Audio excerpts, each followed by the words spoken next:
pu augmenter ses commandes. En tant que banque créée par et pour les entrepreneurs, nous savons qu'il est important de s'adapter pour continuer d'avancer. Banque Populaire, la réussite est en vous. Il est 17h sur France Inter.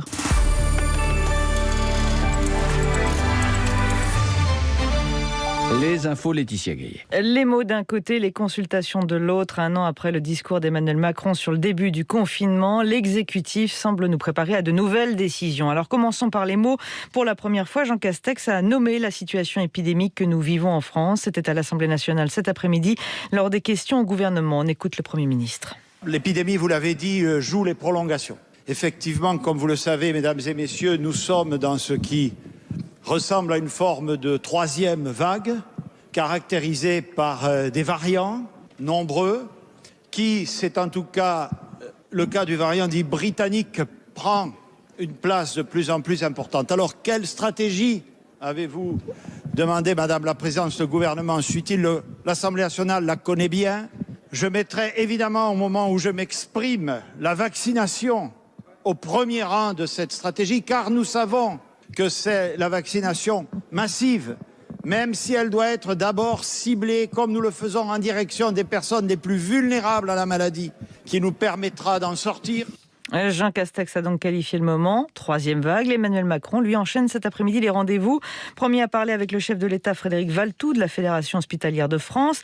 La tension hospitalière, les transferts de malades, tout cela a été évoqué. Et en ce moment, Emmanuel Macron reçoit une délégation du Conseil scientifique. Et plus tard, ce seront des réanimateurs avec la synthèse demain lors du Conseil de défense sanitaire. Pour une décision concernant l'AstraZeneca, il faudra cette fois attendre l'avis de l'Agence européenne du médicament et ce sera jeudi. Mais déjà cet après-midi, l'EMA a apporté un soutien ferme au vaccin. Les avantages sont plus importants que les risques encourus. Ce qu'Olivier Véran a redit lui aussi devant les députés. D'ailleurs, on apprend ce soir que la Haute Autorité de Santé donne de son côté son feu vert aux autotests. Ils pourront être utilisés par des personnes sans symptômes de plus de 15 ans. La cérémonie des Césars vendredi dernier n'a pas été utile au cinéma français. Les occupations de théâtre, elles sont inutiles et dangereuses. Pas sûr qu'avec ces mots-là, Roselyne Bachelot se soit fait des amis dans le monde de la culture. Les occupations de théâtre se multiplient en France. Du côté de la Criée à Marseille aujourd'hui, des artistes ont manifesté en plus. Non seulement ils veulent reprendre le travail, mais ils répondent aussi à la ministre. Le reportage d'Olivier Martoc. L'occupation des lieux de culture n'est pas le bon moyen, c'est inutile. On va pas dire merci à Roselyne, non, on va dire merci à vous d'être venu ici. Une chose est sûre, les techniciens et les artistes savent faire le spectacle et attirer l'attention. Mais leur détresse est réelle. Juliette, jeune comédienne, fait partie de ceux qui, depuis 24 heures, occupent le Théâtre National de la Criée. J'ai dormi dedans la nuit dernière, dans le hall du théâtre, tous ensemble, matelas, duvet, voilà. À ses côtés, Céline, elle aussi comédienne, très en colère. Elle ne comprend pas les décisions du gouvernement. Pourquoi, dans un théâtre, dans un cinéma, dans un musée, les protocoles sanitaires sont pas possibles, alors que dans un supermarché, oui. Moi, j'aimerais bien qu'on m'explique, en fait, vraiment. Comme tous ici, la centaine de participants, Emmanuel s'est tu pendant un an. Désormais, il est dans l'action.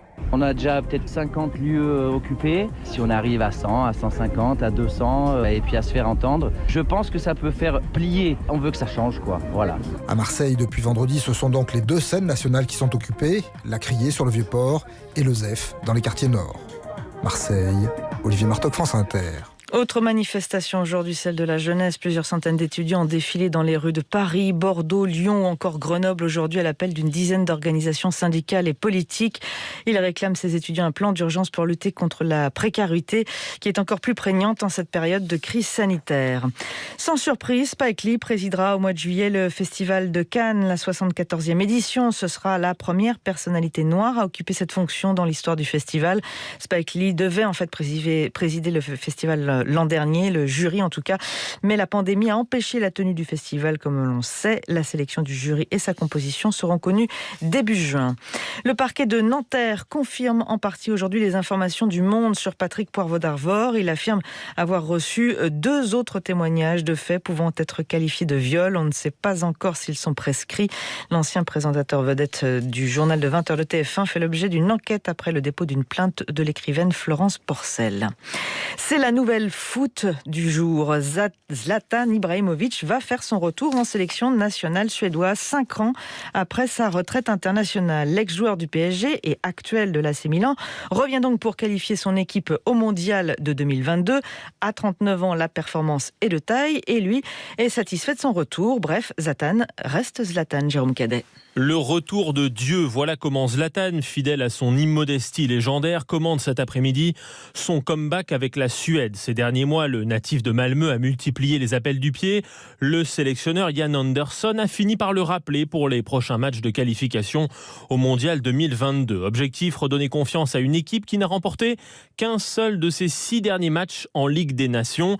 L'attaquant du Milan AC, lui, brille en Italie, auteur de 13 buts en 13 titularisations, même s'il soigne en ce moment une blessure aux adducteurs et garde la main sur son emploi du temps. Il y a 10 jours, il s'est autorisé une escapade à San Remo pour animer le festival de la chanson. À 39 ans, Zlatan est encore capable de prestations de haut vol, mais son ego pourra-t-il se fondre dans le collectif suédois ? En 2016 en France, sa présence en attaque n'avait pas empêché l'élimination de l'équipe dès le premier tour de l'Euro, sans qu'il marque un seul but. Jérôme Cadet, il est 17h06 sur Inter. César 2021. Les films France Inter récompensés. Il y a quand même eu des beaux films cette année. Si. Adieu les cons, 7 Césars, dont meilleur film et meilleure réalisation pour Albert Dupontel. Albert Dupontel remercie infiniment les votants et l'Académie des Césars. 3 récompenses pour adolescentes de Sébastien Lifshitz. Merci. Bravo. Mais aussi des Césars pour les films Drunk, La Bonne Épouse et Les choses qu'on dit, les choses qu'on fait. France Inter aime le cinéma. On a hâte de vous retrouver. BMW. Si je vous parle des occasions éphémères BMW, vous voudrez en savoir plus. Alors je vous dirais que c'est 3 ans d'entretien offert, 3 ans de garantie et un financement sur mesure sur une large sélection de voitures certifiées BMW Premium Sélection. Et là, vous irez très vite en concession BMW, car les occasions éphémères BMW, c'est jusqu'au 31 mars seulement. Offre valable pour toute commande d'une BMW d'occasion certifiée BMW Premium Sélection hors M dans les concessions participantes jusqu'au 31 mars 2021. Détails sur bmw.fr. C'est par Jupiter sur France Inter et c'est avec l'ensemble de la compagnie menée par Charline Vanhoenacker. Bonjour à tous. Bonjour Laetitia Gaillet, merci pour ces informations. Infiniment. Des belles informations encore aujourd'hui, Laetitia Gaillet. Vous nous avez gâtés. Et encore, je ne vous ai pas dit le pire. Donc, comment ça, vous cachez des choses? Oui, c'est pour le 18h. Vous gardez les gros biscuits pour le 18h. Et ça, c'est formidable, car vous allez devoir attendre 18h en nous écoutant. Bien joué, Laetitia Gaillet. Tactique, stratégie. Rentrez bien, on vous retrouve demain. À demain.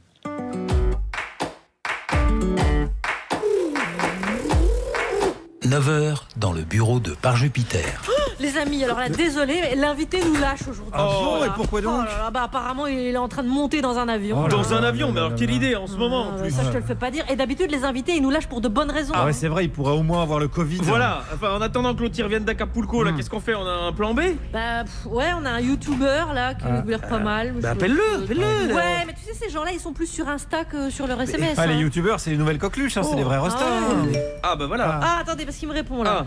Désolé, je peux pas, je suis en tournage. Mais le mec est en tournage en ce moment. Attends, parce que moi j'ai peut-être une idée. Ça fait longtemps qu'on voulait l'inviter. Oh non, Guillaume, tu vas nous sortir un vegan islamo-gauchiste, marxiste-léniniste. Mais alors, peut-être. Attendez, parce que sinon, moi, je pense à Christophe Robert. Là, lui, il est super. Oui, le fameux Christophe Robert. C'est même à lui que je pensais. Oui, Christophe Robert. Alex, qu'est-ce que tu fais sur Google là? C'est Christophe Robert. Évidemment, je connais que lui, le sportif. Footballeur des années Papin. Alex, il était au FC Nantes. Alors ça, c'était une belle équipe, le FC Nantes. Joli. Il est pas clean. Il était mouillé dans l'affaire OMVA. Christophe Robert. Mais c'est le délégué général de la Fondation Abbé Pierre, enfin. Oh le fou. Il se rachète une conscience, le gars. Mais non, mais c'est pas le même. C'est pas le même. On va pas lui parler de l'Olympique de Marseille alors? Non, on va lui parler des démunis. Ouais, c'est un peu la même chose là.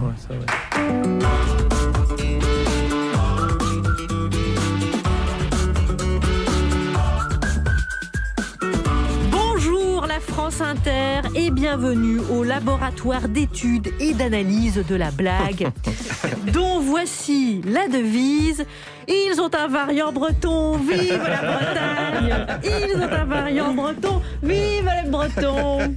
Au sommaire, selon que vous serez médecin ou aide-soignant, la dose de vaccin sera Pfizer ou AstraZeneca. La suspension du second met sur pause cette inégalité, car des soignants racontent que dans leur hôpital, des médecins sont vaccinés avec du Pfizer et les infirmiers avec de l'AstraZeneca. Celui qui provoque, semble-t-il, quelques petits effets secondaires. J'ai un peu de sang dans mes selles, ça me gratte quand je tousse. J'ai des vertiges quand je me lève un peu trop vite. Un sauna de temps en temps. Ça va. Heureusement qu'il nous reste les sondages pour rire un petit peu. Celui du JDD, commandé notamment par SOS Racisme, a demandé aux Français quelle catégorie de personnes sont trop nombreuses en France. Divertissement assuré et la population gagnante est... Qu'est-ce qu'il veut le petit gitan? Il veut laver les 40 mm? Bien sûr. Et puis il y a ceux qui rêvent de vivre dans 20 mètres carrés et pour ça il existe le micro-logement. C'est très cosy, du type mini-maison instagrammable sur roulette. Ça s'appelle la tiny house. Un choix éthique, écologique et même nomade. Ce logement alternatif est aussi utilisé pour offrir un logement décent à des populations démunies. Mais dehors les Romano! Ah voilà, toujours les mêmes, j'ai l'impression. Et à mes côtés aujourd'hui, Alex Vizorek. Exactement, content de vous retrouver, Charline Vanhoenacker, et je vous présente la toute belle équipe qui nous entoure à 17h20. La dernière fois, il nous a fait écouter un chalumeau soufflant dans un tuyau, nous expliquant que c'était de la musique. On est donc assez impatient de voir s'il peut faire mieux. C'est Chewbacca. Salut tout le monde. Salut, de quoi on parle? Ouais, très whiz aujourd'hui. C'est whiz? Whiz. Bon allez, je prends 17h30. Celui qui est très fan de l'abbé Pierre et pourtant, même chez Emmaüs, les vendeurs trouvent qu'il s'habille pas ouf. C'est Guillaume Meurice. Bonjour à toutes et à tous. Je vais vous parler précarité aujourd'hui. Je suis allé voir Hervé qui est sans abri pour savoir comment il vit le couvre-feu. Ah, moi ça me fait chier parce que moi j'aime bien respecter la loi, quoi. Ah, la même défense que Sarkozy, comme par hasard. Et à 17h40, celle qui s'est déjà retrouvée nue derrière un micro, ce qui fait d'elle la favorite pour présenter les Césars 2022, c'est Constance. Bonsoir. Bonsoir les amis. De quoi on va parler? Une chronique 100% écologique. Félicitations. Et voici celui qui va lancer un appel à l'actualité. Je vous laisse nous le dire, vous êtes... Christophe Robert, délégué général de la Fondation Abbé Pierre. France Inter, Charline Vanhoenacker, Alex Vizorek. Par Jupidémie. Christophe Robert, cette belle époque du FC Nantes, donc on ne pourra pas en parler puisque c'est pas vous. Ça arrive que je réponde à des journalistes et puis après il y a un lien, vous cliquez dessus pour savoir à qui vous avez affaire et vous tombez sur l'affaire Valenciennes et la cassette au fond du jardin. Et c'est sûr que c'est un peu confusant. Vous n'y êtes pour rien. Donc délégué général de la Fondation Abbé Pierre depuis 2015 et sociologue de formation. Alors on s'est dit qu'à la veille d'un reconfinement, les petits conseils logements de la Fondation Abbé Pierre, c'était peut-être une bonne idée. D'abord, Christophe Robert, quel est le bilan de la Fondation Abbé Pierre et ce que vivent vos bénéficiaires? C'est le bilan, c'est le confinement depuis 1 an, quoi. Le bilan, c'est quand même ce que tout le monde a vu, c'est que le logement, ça peut être une bulle protectrice pour ceux qui ont la chance d'avoir un bon logement, et c'est utile en temps de confinement pour le coup. Mais que, évidemment, quand on dit aux gens restez chez vous, si vous n'avez pas de chez soi, vous restez dans la rue. Ou si restez chez vous, c'est un logement dangereux pour la santé, surpeuplé, c'est des conséquences en cascade. Et puis le deuxième enseignement, c'est que les plus pauvres s'enfoncent un peu plus. Et puis qu'il y a des personnes qui sont sur le fil, qui étaient sur le fil avant le confinement et qui ont pu les pourboire, n'ont pas forcément été couverts par les aides de l'État, qui vivent de l'économie informelle et donc n'ont pas eu le chômage partiel. Et cela, c'est grosse galère, grosse difficulté. Donc, de quoi s'inquiéter, en gros, pour dire les choses simplement. On dit qu'il faut faire attention à pas seulement penser que cette histoire du confinement ou de la crise sanitaire, c'est une parenthèse qui va se refermer. Nous, on pense qu'il va y avoir des répercussions pendant 12, 24, peut-être même 36 mois. Vous les ressentez déjà, vous ? Ah oui, complètement. Dans les lieux d'accès au droit où des personnes viennent solliciter des aides de la Fondation Abbé Pierre, on voit des publics nouveaux, auto-entrepreneurs, artisans, petites boîtes qui sont lancées il n'y a pas longtemps, donc ils n'ont pas d'éléments de comparaison, donc ils ne peuvent pas bénéficier des aides. Donc des publics qui sont en fait, c'est vraiment la caractéristique, pas du tout habitués des aides sociales. Donc ils ne connaissent pas le CCAS, le Centre communal d'action sociale, le Fonds de solidarité logement du département. Et donc, ils arrivent à un moment, ils ont utilisé leur petit matelas, et puis difficile de pouvoir même se soigner convenablement, s'alimenter convenablement. Donc voilà, tout va dépendre de comment l'économie repart. Est-ce que le boulot repart un peu, mais il y a déjà des dégâts importants. Et la construction de logement aussi. Sur le front du logement, mais là pour le coup c'est pas la pandémie qui a créé la situation, si ce n'est qu'elle l'a accentuée. On a quand même 40 000 logements sociaux construits en moins, 100 000 attributions de logements sociaux en moins du fait de la crise.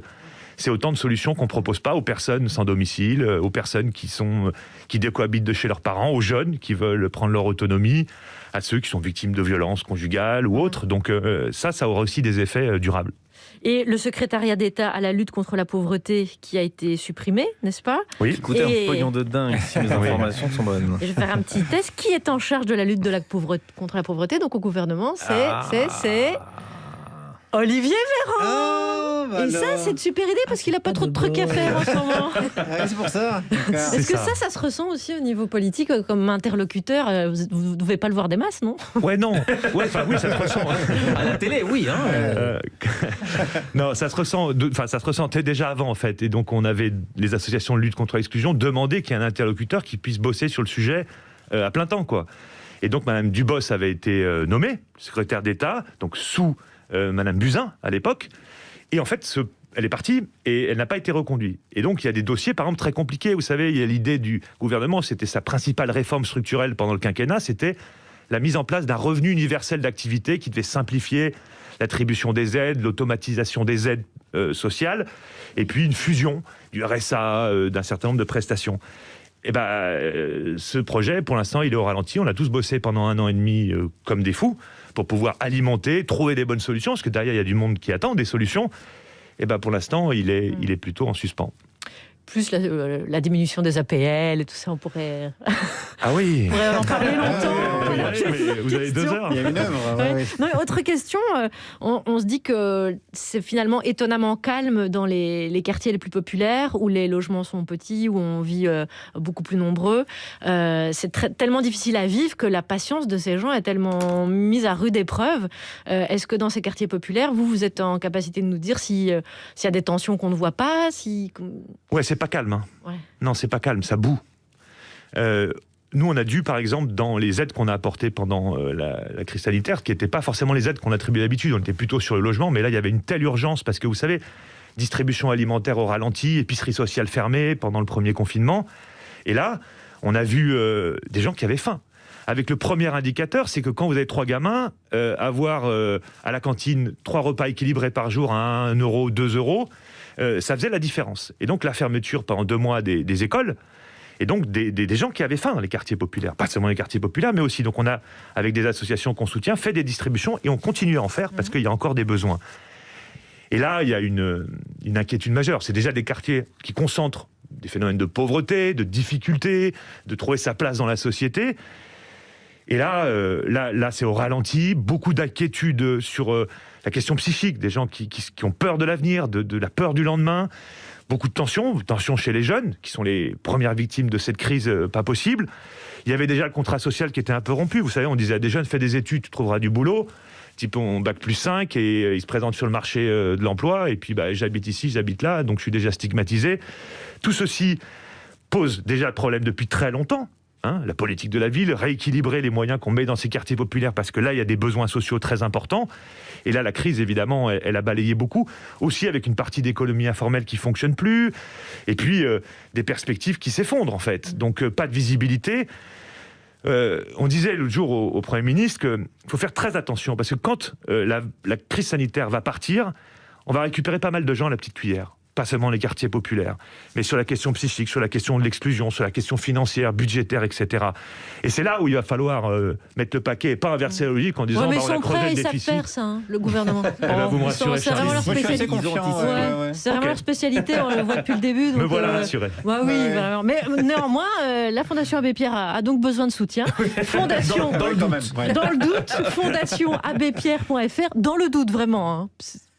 On sait jamais. Principe de précaution, les gars. Oui. En pandémie. Christophe Robert avec nous.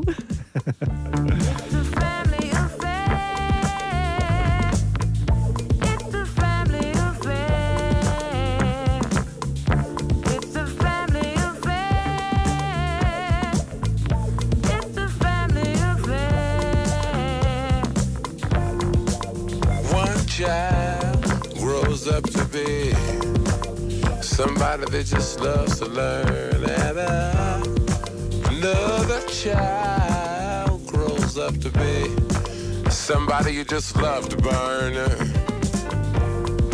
Mom loves the both of them. You see it's in the blood. Both kids are good and mom. Blood's thicker than the mud. It's a family affair. It's a family affair.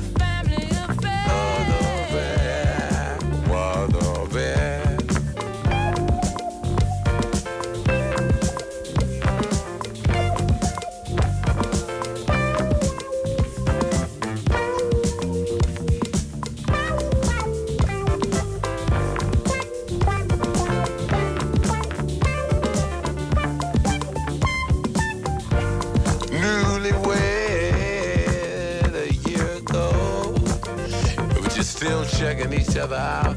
Hey, nobody wants to blow. Nobody wants to be left out. You can't leave cause your heart is there. But you can't stay cause you've been somewhere else. You can't cry cause you look broke down. But you're crying anyway cause you're all broke down. It's a family affair. It's a family affair. It's a family affair. Oh, yeah, a family affair.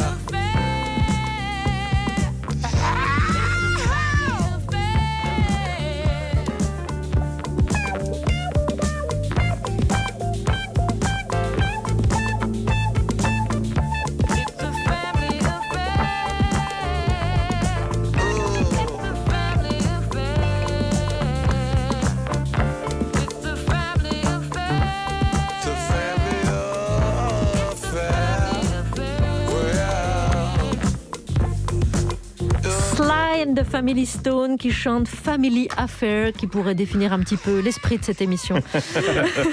Où nous recevons le PDG de la Fondation Abbé Pierre. Il aime bien. Le CEO. Le CEO, bien sûr. Christophe Robert en notre compagnie. Et avec lui, Alex. Eh bien, vous avez entendu Guillaume Meurice, vous entendrez Chewbacca et Constance. Il est prévu également un journal d'information. Tout à fait. Wow. Les Césars, c'est une vitrine pour vendre notre cinéma à l'international. Est-ce que vous voyez l'image que ça a donné? C'est marrant. Le journal de presque 17h17. Excusez-moi, mais qui êtes-vous? Et on commence par les titres. Et oui, ce matin, Roselyne Bachelot a jugé que la 46e cérémonie des Césars n'a pas été utile au cinéma français. Oui, mais elle peut s'enorgueillir que rarement une ministre de la Culture n'avait eu une cérémonie des Césars à ce point, à son image. Selon Olivier Véran, les Français qui ont reçu une première dose d'AstraZeneca ne sont pas en danger. En même temps, c'est le vaccin qu'il a reçu lui-même. Méthode Coué, le mec se rassure comme il peut. Et les brèves. Et les brèves, même par précaution, les brèves ne sont pas suspendues, Charline. En même temps, le seul effet secondaire recensé, c'est des crampes zygomatiques. Alors ça passe. Peut-être vous n'avez pas d'effet secondaire, c'est tout. Quoi. Ouais, c'est les crampes, merci. J'ai eu mon lot. Je voulais pas revenir là-dessus. Plus sombres histoires. On commence par la possibilité d'un nouveau variant. Effectivement, oui. Un variant breton qui a été détecté à l'hôpital de Lannion. Il n'y a plus qu'à espérer qu'il soit aussi offensif que le Stade Rennais. Et le problème, c'est qu'il échapperait au test PCR. Oui, celui-là. mais il y a quand même une solution pour savoir si vous êtes contaminé. Vous allez en forêt et vous pouvez considérer que vous êtes positif si vous n'entendez pas le loup, le renard et la belette chanter, mais le pangolin et la chauve-souris.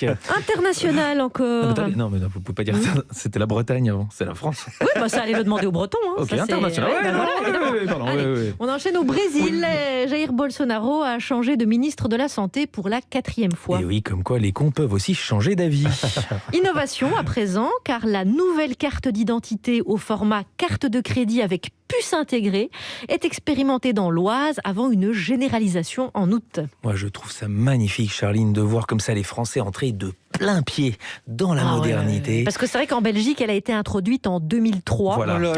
Généralisée à toutes les nouvelles cartes d'identité en 2004. Et vous allez voir, Charline, un jour, ils vont découvrir ce tout nouveau format de chéquier qu'on appelle dans le reste de l'Europe une carte de crédit. Oui, mais vous aviez le temps, vous n'êtes pas entraîné au foot. Ouais. Technologie encore. Je m'y attendais. Non, légaliser l'euthanasie et le mariage homo pendant ce temps-là. Excusez-moi. Chacun ses priorités. Bah oui, voilà. Google risque 5 milliards de dollars pour avoir pisté les utilisateurs de son navigateur Chrome en mode privé. 5 milliards, c'est beaucoup, mais désolé, celui qui risque le plus gros dans cette affaire, c'est moi. Si un jour mon historique de navigation privée sort dans les médias. Allez, alors passons rapidement, sans rapidement. transition, à notre ministre de l'Intérieur, Gérald Darmanin, qui a demandé la réouverture de la mosquée de Pantin. Eh oui, on sent quand même là une belle dérive islamo-droitiste. Il faut se méfier de ça. Non, passons à François Hollande. Et oui, il est partout. Il est partout, François Hollande, pour rôder ses nouvelles vannes sur Macron et Sarkozy.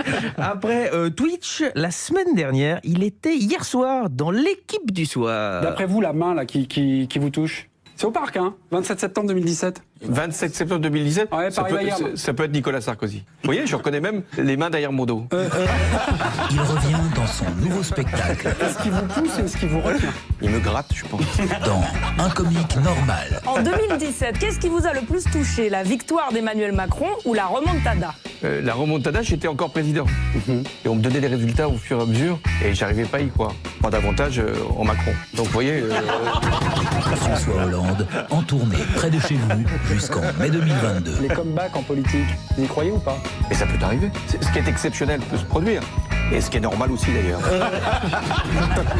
Et oui, beaucoup de rire en perspective. Et maintenant, c'est les brèves. Et ben là, encore du rire sur du rire, ton sur ton. Pologne, il rate pour la 192e fois l'examen théorique de permis de conduire. Cela fait 17 ans que ce Polonais tente de le réussir. On tient là le François Bayrou du code de la route. Et la dernière, Vaucluse, un plat de rougail saucisse s'encastre dans le pare-brise d'une automobiliste à Orange. Alors je vais demander quand même aux gens d'arrêter de faire des trucs chelous pour se retrouver dans mes brèves, ça peut être dangereux. Merci d'avance. Merci Alex. On poursuit avec Christophe Robert, je rappelle manager de la Fondation Abbé Pierre. Happiness Manager. Happiness de la Manager de la Fondation Abbé Pierre, fondationabbépierre.fr. Les hommes naissent libres et égaux en droit et puis arrive le vaccin. Le Pfizer pour les uns, l'AstraZeneca pour les autres. Alors le second est mis en veilleuse en France et dans d'autres pays, mais ces derniers jours, les infirmiers et les aides-soignants disent avoir eu droit à ce qu'ils appellent la version low cost du vaccin, l'AstraZeneca, qui protégerait moins bien et provoque, semble-t-il, des effets secondaires, tandis que les cadres et les médecins s'envoient la dose business class avec des petits fours et champagne, Pfizer. Alors faute de grive, petite dose d'Astra ? Ah non, madame. Vous et moi, on a vu Titanic. On sait très bien ce qui arrive aux pauvres des étages inférieurs. Moi, je n'ai absolument pas l'intention de me retrouver à flotter sur une porte d'armoire, et encore moins dans cette tenue. Mais vous pouvez vous rendre utile. Allez voir le capitaine et dites-lui qu'il peut venir me saluer. Camille Cotin dans Connasse princesse des cœurs. Alors bon, pour l'instant, on n'en sait pas beaucoup plus. C'est-à-dire que en Angleterre, ça s'est semble-t-il très très bien passé. Il y a des pays qui ont émis des réserves. Donc, nous, on n'est pas là pour, on n'est pas dedans. On n'est pas dans la dose. Ma mamie a eu la première dose et ça va. Ça va, elle est toujours là. Je vous le dis. Mais il y a quand même des aides-soignants et du personnel médical qui dit nous, on n'a pas le choix. On nous envoie à l'AstraZeneca puis on n'a pas très très envie parce que parfois on a des collègues, ils m'ont mis 48 heures à s'en remettre, etc. Est-ce que c'est une nouvelle déclinaison des inégalités version sanitaire et que l'histoire se répète sans arrêt et vous n'êtes pas très étonné ? Je sais pas, là c'est une affaire à un endroit, j'ai vu ça aussi. En tout cas, il y a une chose qui est sûre, c'est que les inégalités, elles se diffusent sous des formes très diverses. C'est pas que la question des ressources, c'est pas que la question du logement. Ça se véhicule sous des formes différentes, là où il y a des rapports de domination, des rapports de pouvoir. Donc, ça ne m'étonnerait pas que ça puisse arriver à des endroits. Et c'est l'exemplarité qu'il faut trouver absolument. Parce que vous imaginez dans un service où, si effectivement c'est comme ça que ça se passe, vous effondrez la cohésion d'une équipe. C'est-à-dire que vous dites à un moment, vous allez prendre celui-là, vous allez prendre celui-là. Mais bon, faut voir. Je sais pas si c'est une manifestation large mais en tout cas, ce qui me paraît important, c'est de réfléchir toujours à ce qu'on fait. C'est-à-dire à se dire, mais on trouve toujours des bonnes raisons, finalement, de pouvoir justifier des inégalités. Elles sont rarement bonnes, en fait. Et même l'effort, hein, moi, c'est celle qui me choque le plus. Ceux qui pensent que les gens sont là parce qu'ils ont fait beaucoup d'efforts, parce qu'ils se sont levés très tôt le matin. Et en fait, nous, ce qu'on voit, c'est beaucoup de gens qui veulent bosser plus, qui se lèvent très tôt, souvent pour aller faire des ménages, et puis qui finissent très tard parce qu'il faut attendre que les bureaux soient fermés pour faire des ménages, et qui demandent plus de boulot pour pas être en chômage partiel, enfin en temps partiel contraint, si vous voulez, et avoir des ressources suffisantes pour leur famille. Il y a des gens qui veulent avoir accès à l'effort, en fait. Ouais, c'est ça. En tout cas, oui, non, mais sincèrement. Et donc, c'est plutôt la petite musique qui tourne, qui laisse entendre qu'il y aurait des gens qui seraient là parce qu'ils l'auraient choisi. Alors, je ne dis pas que ça n'existe pas. Il peut y avoir des choix de vie de dire je passe ma vie à glander, ou je vais dans un endroit, etc. Mais c'est hyper minoritaire. Par contre, beaucoup de gens subissent finalement les rapports de domination. C'est vrai du côté de la question des femmes et des hommes, c'est vrai de la côté des ressources, du côté de l'emploi. Et c'est, je pense, en termes d'éducation collective, citoyenne, quelque chose dont il faut qu'on prenne conscience, qu'il ne suffit pas de dire pour que ça se passe. Ou alors on réclame un droit à l'effort, et ça ils vont kiffer au gouvernement. Si on demande le droit à l'effort... Vous savez, c'est le débat qu'on a avec c'est le débat qu'on a avec le RSA jeune. Ils ne veulent pas ouvrir le RSA au moins de 25 ans en disant on va apprendre aux jeunes l'apprentissage de la précarité. Non. Là, les jeunes, quand ils n'ont plus de famille qui peut les aider, ils crèvent avec 0 € de ressources. Donc entendre tout d'un coup une petite ritournelle selon laquelle il faudrait que les gens puissent... Tout le monde a bien conscience que le travail, c'est l'indépendance, et donc pouvoir aussi s'acheter ce qu'on veut, etc. Enfin, je veux dire... Donc, on retourne vite des rapports de domination sous des formes qui, en tout cas, n'ont rien à voir avec la réalité vécue de ceux qui souffrent. Cas concret, on a un twitto Aldric qui nous écrit « J'ai 30 ans, j'ai dû fermer mon commerce en janvier, bac plus 5 au RSA et possiblement contraint de retourner chez mes parents si je continue à pas trouver de boulot. L'air de rien, ça fait du bien d'entendre votre invité. » Et tiens, je terminerai par ce dessin de Kroll dans le journal belge Le Soir, que j'ai beaucoup aimé. Il y a une petite vieille qui se présente devant l'infirmier et qui dit « Le Covid ne me fait pas peur, moi je voudrais être vaccinée contre l'AstraZeneca. » Je vois ça assez marrant pour revenir sur le sujet. Christophe Robert avec nous. Un petit peu de musique, Chewbacca ? Allez, on y va. Alors aujourd'hui, je vous le dis tout de suite, c'est pas comme d'hab. Je vais vous causer d'une compilation. Vous allez parler de musique aujourd'hui ? Oui, toujours. Alors, ça va vous plaire en plus. Alors, je vais vous causer d'une compilation de chansons françaises. Mais attention, pas n'importe laquelle, hein, de celle qui rend fou les drogués du 45 tours. Alors, dans le cas qui nous intéresse aujourd'hui, nous nous penchons sur la compilation Wiz du label Bandbat. Sous la houlette de son patron, le premier tome est sorti il y a tout juste 20 ans. Ils en ont fait 4 en 20 ans, donc ça va, ils prennent leur temps. Donc c'est un ovni, vraiment, un objet de charme et de culture, comme dirait Alex, et ça s'appelle la Wiz French Psychorama, dont le but avoué, et quelque peu pervers, était de nous faire redécouvrir l'autre versant de la pop française, faite de chanteurs et de chanteuses un peu oubliés, dont la carrière se retrouve aujourd'hui au milieu des piles de disques des vide-greniers et autres opus. Mais Wiz ne se moque pas de ces artistes. Wiz les sublime et les couvre d'une couronne en plastique couleur or comme le fin du fin de la période où ces chansons ont été conçues entre 1966 et 1974. Donc c'est une série de titres à contre-courant qui ont tous la particularité, et c'est important, d'avoir des musiciens de talent au service de la vedette. Voici des morceaux choisis du volume 4 qui vient de paraître. Chanson d'envergure, un certain Liberator dont on ne sait presque rien, s'imagine déjà comme ses collègues de jukebox au devant de toutes les scènes. Mais dans la chanson, on comprend qu'il est en prison et qu'il rêve de mettre les pieds dehors.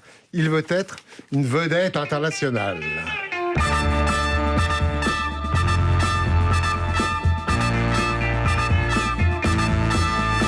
Messieurs les producteurs de cinéma sonore, regardez-moi, regardez-moi, encore la tête aux sandales, j'ai tout pour plaire, j'ai tout pour faire, une vedette internationale.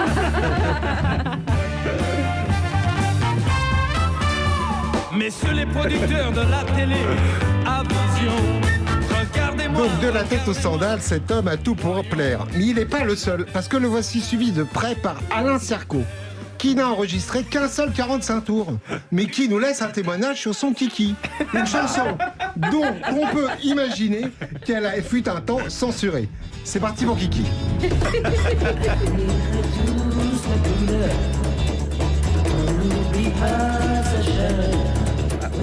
Connaissez-vous la valeur de mon ami Malubi, mon génie?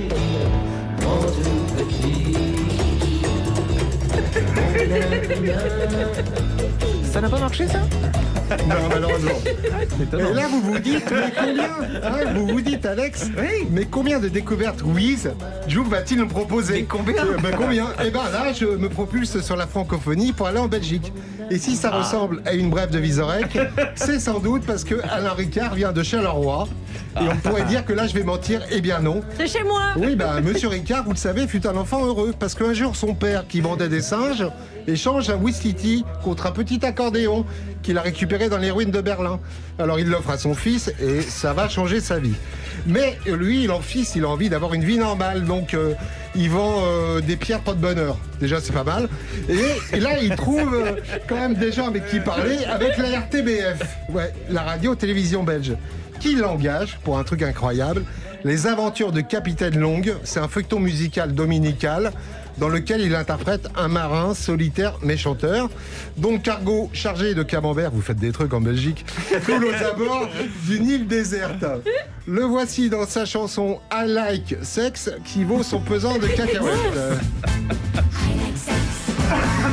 Ainsi chantait un pasteur du Middlesex.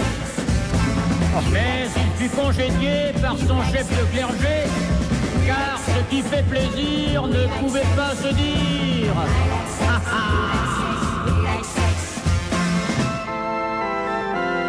C'est tout nous, ça.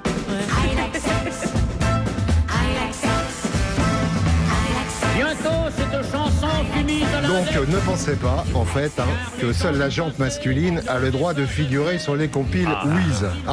Non, les filles aussi sont à l'honneur. Comme Mati Kemer. Alors étrangement, on lui a demandé d'enregistrer qu'un seul 45 tours, mais là c'est pas n'importe lequel. Le titre phare est sobrement intitulé Boing, comme l'avion. Voici Marty Kemer dans Boing. Ouais.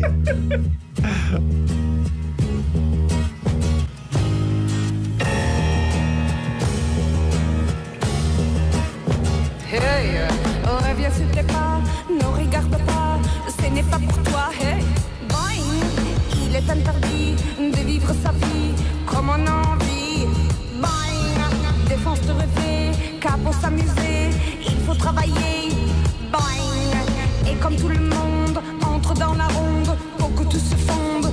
Boing, et pourtant je vais vous dire mon secret, moi je sais voler. Et pourtant tout ça ne me regarde pas, moi je sais rêver. Et pourtant si je veux je peux m'évader, moi je sais chanter. Moi je sais voler. Reviens s'il te plaît pas, ne regarde pas, ce n'est pas pour toi. Boing, le laisser aller n'est pas toléré dans la société. Boing, la maternité sans être marié n'est pas conseillé. Boum, boing, il est défendu d'aller toute nue dans les avenues. Boing.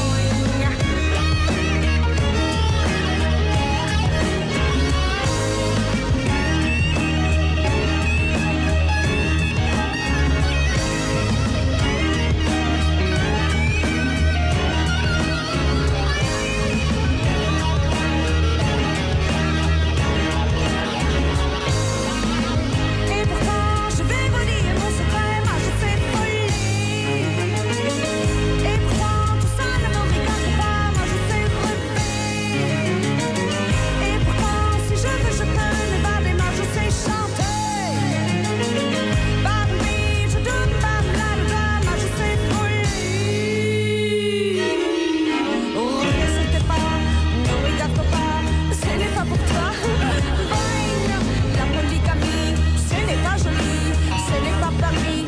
Et boy, ce n'est pas très beau de dire des gros mots et un point c'est tout.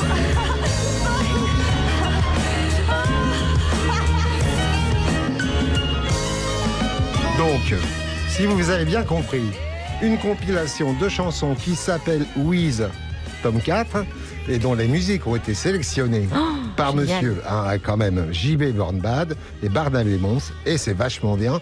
C'est la compile des barbecues de balcon. Et alors, quelle Merci. substance illicite vous nous conseillez pour accompagner l'écoute Vous savez, moi je suis assez ouvert sur Ouais. ce truc.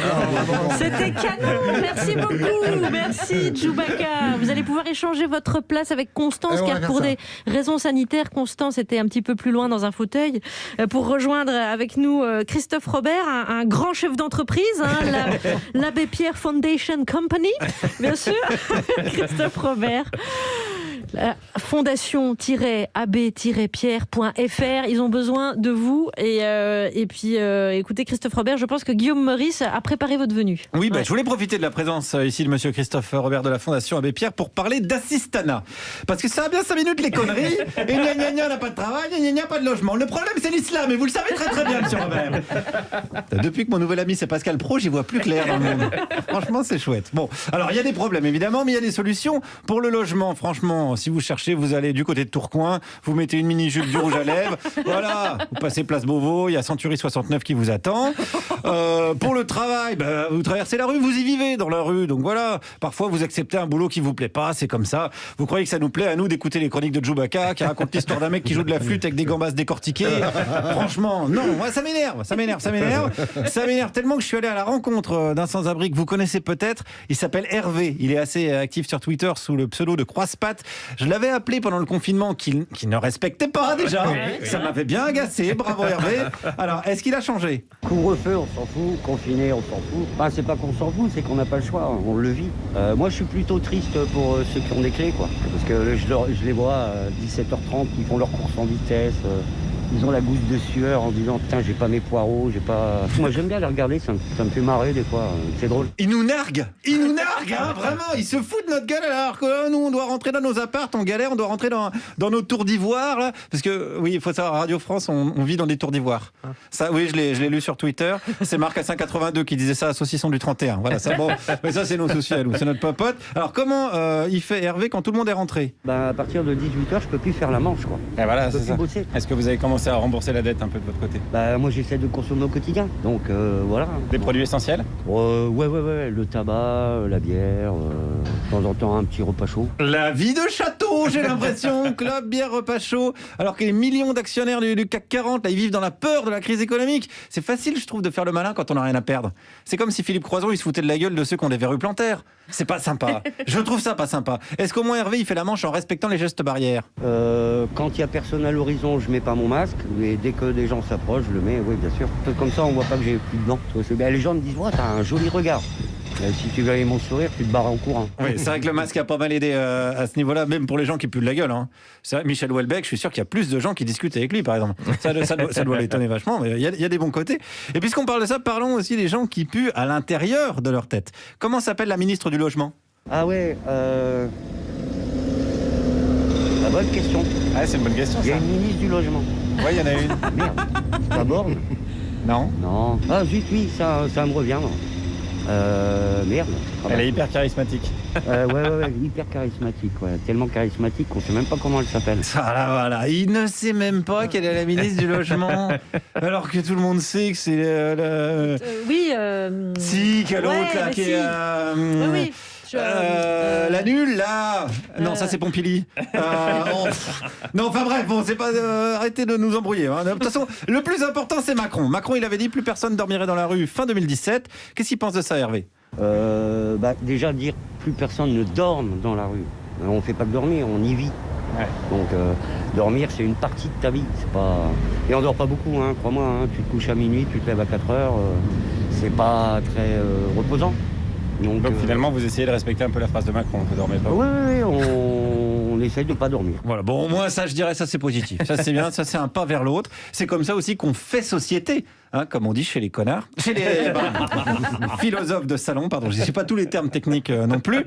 Et on fait société avec tous les âges, les jeunes, les vieux, de plus en plus nombreux, devant les poubelles. Les étudiants qui bousculent les petits retraités, à la sortie des Franprix, quand Franprix balance ces invendus. Donc voilà, enfin, c'est tout ça, quoi. Qui est-ce qui gagne, les vieux ou les étudiants? Les petits vieux, ils tiennent la route, hein. C'est tirage de cheveux et tout, c'est sympa, ouais. Voilà, c'est sympa. C'est la France en 2021. On vit dans un film des frères Dardenne.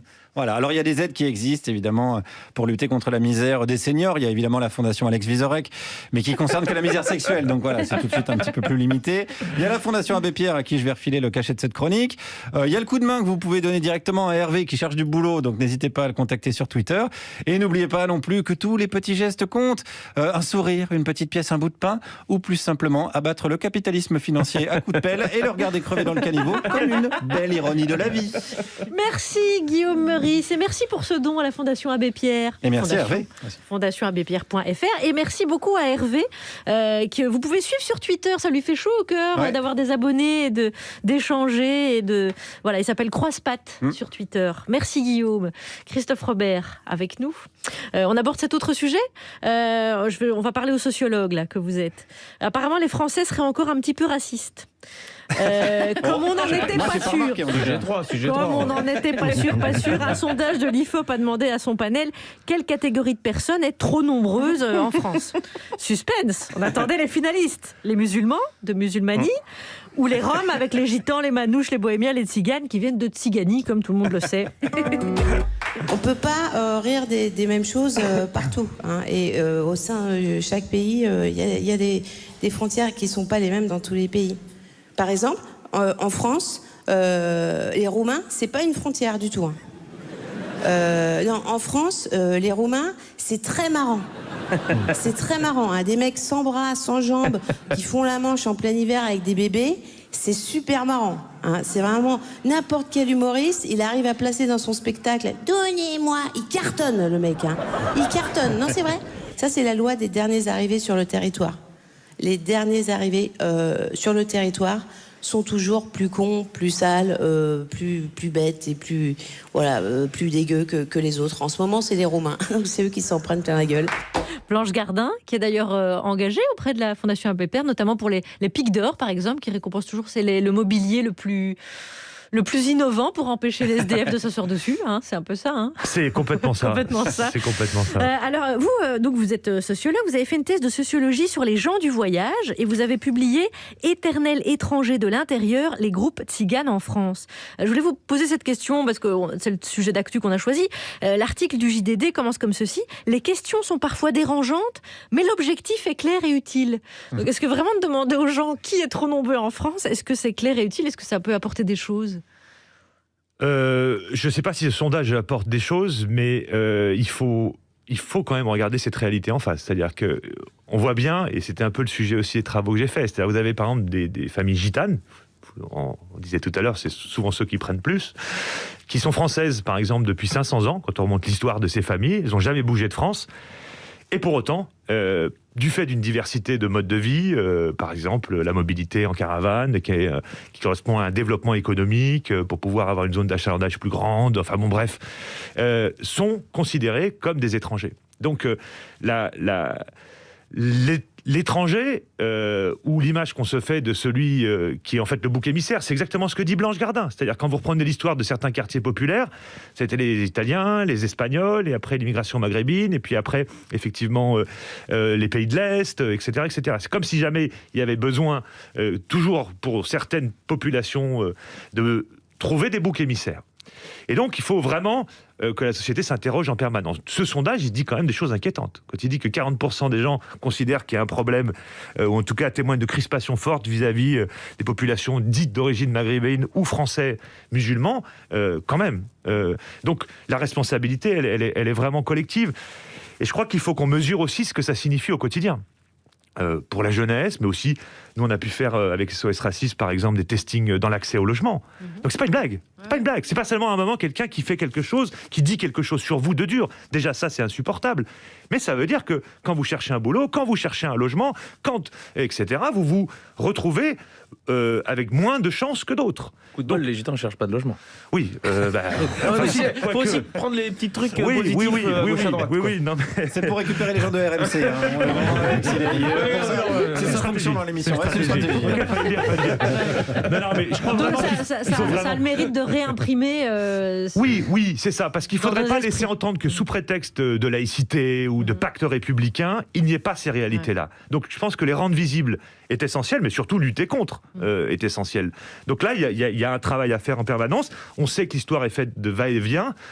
Évidemment, quand ça se tend dans le domaine de l'emploi, quand ça se tend sur le front des ressources, puisqu'il y a aussi cette logique de bouc émissaire qui est bien facile finalement à trouver comme réponse ou comme exutoire en quelque sorte, eh bien il y a des risques accrus aussi en période de crise. Donc il faut être extrêmement vigilant sur ce point. Christophe Robert avec nous et dans ce studio il y a également, car nous sommes mardi, Constance. Bonjour les amis. Oignons, carottes, sac poubelle, graines de chia, talc pour les pieds, préservatif, ponceuse à bande, canard WC, collant, cancoyote, farine, dentifrice. Constance, excusez-moi, mais on comprend rien du tout au début de votre chronique là. C'est gênant. Autant pour moi, Charline. Je vous explique ce petit cafouillage tout bête. En fait, c'est parce qu'aujourd'hui, c'est la journée mondiale du recyclage. Et pour être dans le thème du jour, j'ai écrit ma chronique au dos d'une vieille liste de courses. Et comme je suis un peu distraite, j'ai oublié de retourner la feuille. Voilà, et j'ai lu le mauvais côté. Oh, quel cornichon je fais. Oh là là là là. Quand on est tête en l'air, on ne se refait pas. Et comme le disait si bien ma grand-mère, tu es tellement distraite, ma petite fille, qu'un jour, tu oublieras ton cul sur une chaise. Mon grand-père, il disait plus il y a des rats partout dans ma chambre. Ça a l'air très très fort la morphine. Donc aujourd'hui, journée mondiale du recyclage. Alors, le recyclage des déchets, c'est très bien, mais le recyclage des idées et des pensées, c'est aussi très important. Car si tout le monde fait un effort pour recycler ses vieilles idées, notre planète mentale n'en ressortira que plus propre. Ainsi, dans cette optique de ne plus gâcher, donc ni les mots ni les idées, j'ai eu cette idée folle d'inventer l'école Sacré Charlemagne. Non, je plaisante évidemment. Et c'est une plaisanterie respectueuse de l'environnement de ce studio, puisqu'elle a été entièrement fabriquée avec des paroles de chansons obsolètes. Alors rire, c'est bien, mais sauver le monde intérieur, c'est encore mieux. Et pour continuer sur notre belle lancée de créativité zéro déchet, voici un petit patchwork à base de mots, de notes, de papier, d'idées abandonnées. C'est parti. Quand vous lirez ces lignes, je ne serai plus de ce monde. Et oui, derrière tout cet humour se cachait en réalité de profondes blessures. Madame, veuillez trouver ci-joint le compte-rendu de votre frottis. Grande nouvelle, un cadeau vous attend chez Yves Rocher, ne tardez plus. Pense à racheter de la litière, la caisse d'échappe du cul, bisous, je t'aime. Faire rire les gens était pour moi un moyen de dissimuler mon incommensurable souffrance. Bonne est-elle la muqueuse, cellule normale à l'intérieur du col de l'utérus, glaire et mucus protecteur abondant. Racheter des sneakers glacés et faire des abdominaux. Bonjour Constance, merci pour votre humour. Vous êtes une femme intelligente et sensible que je respecte beaucoup et aussi vous me faites bander comme un âne, grosse salope. Rappelez le plombier, les radiateurs font des gargouillis. Mais ce soir, je n'ai plus la force d'être rigolote. Non, ce soir, je suis si triste que je ne parviens même plus à pleurer. Rappelez le médecin, mamie fait des gargouillis. Au printemps, tondre les moutons et mon pubis. Et si j'ai choisi de faire ce dernier voyage habillée en Davy Croquette, c'est parce que je ne rentrais plus dans ma robe de princesse. Et je préférais partir en daim plutôt que boudiner. Si les animaux dorment dans des coins, est-ce que les canards, eux, dorment dans des coins-coins ?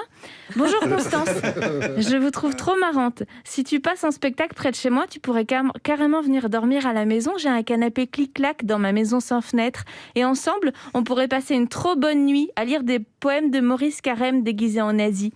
Voilà. Alors c'est un exemple de chronique responsable, fabriquée 100% à partir de déchets de ma vie. Toi aussi, chez toi, si tu t'ennuies, tu peux fabriquer ton cadavre exquis d'existence et recycler, même si tu es ménopausée. Et pour ne rien perdre, je vous propose une chute avec une dérangeante imitation de Céline Dion, pour conclure avec vraiment un fond de talent. Faites pas tant de soucis, mes petits caribous. Quand tu t'ennuies à mourir, dis-toi que derrière, tu renais. Ah bah oui, c'est excellent. voilà. C'est Constance. Constance. Merci Constance. Rouvrez les théâtres immédiatement. C'est un appel, rouvrez les théâtres. Merci.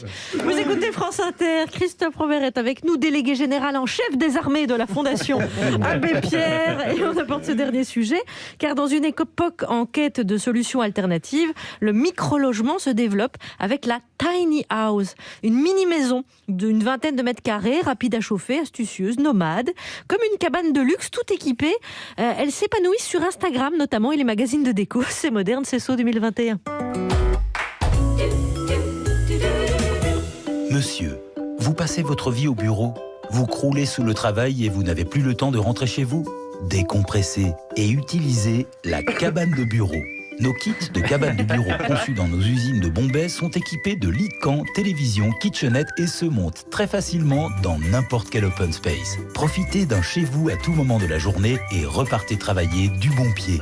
Vous pouvez même revendre votre maison. Merci la cabane de bureau. Une fausse publicité de François Audouin, notre réalisateur, avec la complicité d'Éric Oswald. Première diffusion dans l'émission d'Ali Rebéi sur cette antenne. Les premières micro-maisons, elles sont nées aux États-Unis lors de la crise du marché de l'immobilier, qui avait obligé les gens à trouver des solutions alternatives. Je ne sais pas si vous avez vu passer Moi, j'ai découvert ça ce matin, les tiny house. Vous connaissiez, Christophe Robert ? Oui. Bon, après, il n'y a rien d'extraordinaire, si ce n'est que c'est petit, mais que ça peut être mobile, ça peut être écologique. La question, c'est est-ce que c'est par choix ou est-ce que c'est parce que c'est trop cher ? Alors, il y a des gens qui font ça par choix. C'est-à-dire de la poser dans la nature, de ne pas devoir chauffer beaucoup, de pouvoir être propriétaire beaucoup plus facilement, etc. Mais il y a aussi une entreprise française, par exemple, qui a entamé la construction d'un village de 16 micro-maisons mobiles pour héberger des SDF et des mères célibataires dans la métropole de Lyon. Est-ce que c'est une solution digne, vous pensez ? On est là sur une qualité de logement qui est quand même satisfaisante. Donc ça peut être une solution. Il faut juste faire attention. Mais là, on est quand même dans des logements qui peuvent faire 45, 50, 55 mètres carrés. Il y en a petits qui sont à 20 mètres carrés aussi. C'est jusqu'à 50 maximum. Oui, c'est ça. Je me suis renseigné. Oui, d'accord.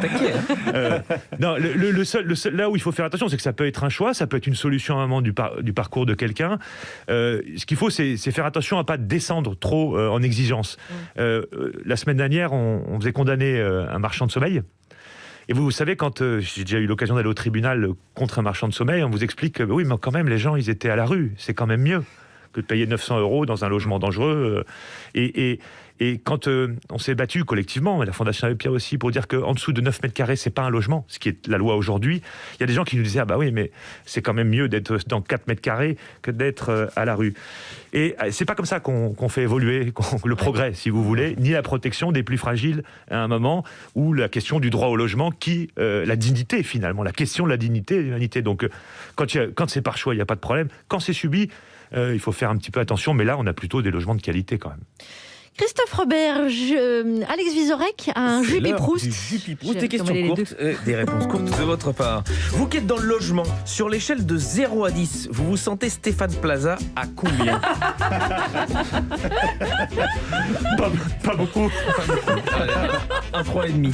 Sur l'échelle de l'icône pop engagée, 10 étant Che Guevara, 0 étant Cyril Ferraud, à combien situez-vous l'Abbé Pierre ? Allez, 8. Si vous deviez représenter un autre homme d'église que lui, est-ce que vous choisiriez Sœur Sourire, le moine Dom Pérignon ou le cardinal Barbarin ? Sœur Sourire. Ah, ça c'est bien, la Belgique vous remercie. Quel est votre pape préféré ? C'est compliqué. Est-ce que la Fondation est laïque, je suis obligé de répondre ? C'est un peu botté en touche, mais bon. Si vous deviez être confiné pendant 5 semaines dans une tiny house et vous avez le choix entre 3 colocs, vous prendriez Jean Castex, Marine Le Pen ou Pascal Praud ? Ah, c'est une question pas facile. Allez, Jean Castex. Jean Castex. En matière de gestion de fondation, votre exemple, c'est Jacques Crozemarie, qui a géré la fondation Arc, Bernard Arnault, qui a géré la fondation Bernard Arnault, ou Raymond Domenech, qui a géré la fondation Équipe de France à Naïsna. Je botte. Oh non, il n'y a pas de botte. On a le droit de botter. Un petit Bernard Arnault. Allez, Bernard. Je sentais, j'ai envie de vous le faire dire, ça.